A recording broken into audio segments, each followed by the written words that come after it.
vous dire avec certitude que nous savons tous déplacer la moto et non conduire la moto. C'est une cinquantaine, voire une centaine de mototaximens de l'arrondissement de Yaoundé 7 à Colbison qui a accueilli les autorités administratives et les responsables du projet Moto Afrique à l'esplanade de la commune d'arrondissement. Au centre des préoccupations de ce 5 août 2020, l'opération officielle du plan d'assainissement des mototaxis dans cet arrondissement. Le sous-préfet, notamment chef de terre, pense fixer le cap en accompagnant l'initiative qui semble pour lui louable.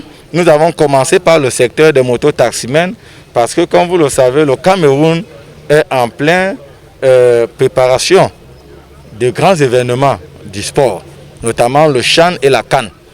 Et nous pensons qu'au moment où nous allons accueillir des hauts sportifs qui viendront un peu de partout dans le monde entier, il faut quand même que nous donnons une certaine image à notre pays afin que ces touristes qui viendront de part et d'autre trouvent satisfaction au Cameroun. Afin de régulariser la profession, la sécuriser, puis la doter des outils réglementaires et des dossiers adéquats, le projet Moto Afrique du promoteur Vondor Samuel Frank vise à faciliter aux uns aux autres l'obtention d'un permis A et d'un certificat de conformité pour l'obtention d'une carte grise en bonne et due forme. En toile de fond, l'organisation du CHAN 2021 et de la Coupe d'Afrique des Nations 2022 au Cameroun. Le train devrait être à l'heure notamment.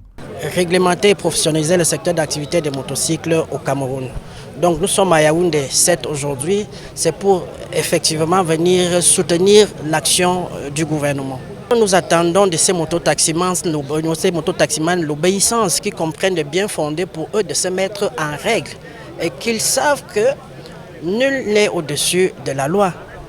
Donc la sécurité des hommes et des biens dépend également de leur activité, c'est-à-dire la conformité. Nous remercions déjà les établissements divins qui sont venus pour nous aider à accomplir ce que le chef de l'État a demandé, c'est-à-dire que tout le monde soit conforme au niveau de son métier.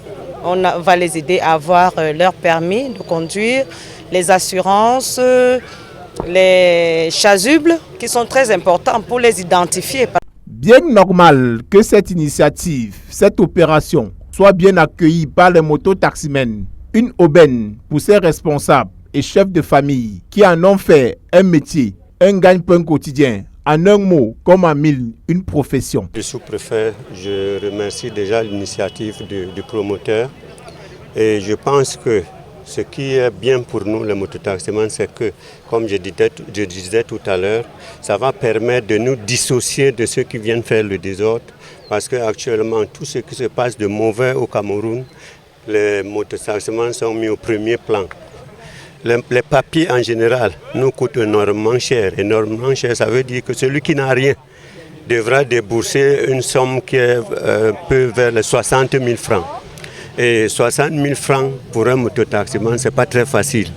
C'est pour ça que nous continuons à saluer le promoteur qui pense nous faire de petits crédits que nous allons rembourser petit à petit.